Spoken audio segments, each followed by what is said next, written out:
was a demonstration of strength. And that was the first time that some of the people from the Black Canadian organizations came to meet some of these English speaking West Indians and Haitians.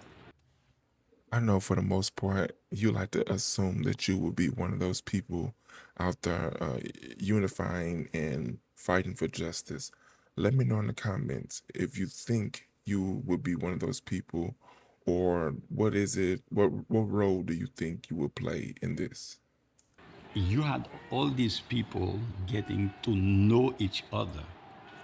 It was an eye opener into the strength of a potential international movement. Even though this video is just a clip, and trust me, I'm determined to find something that's a little bit more longer. Um, what I like the most about it is the fact that you see how people are coming together and they're standing together.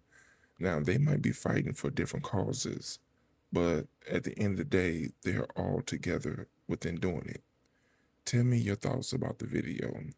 And like I said earlier, I am determined to find something that's a little bit more longer just so we can gain a little bit more of an understanding of what exactly had them out there picketing. Be sure to like, share, watch more videos, and subscribe to the channel.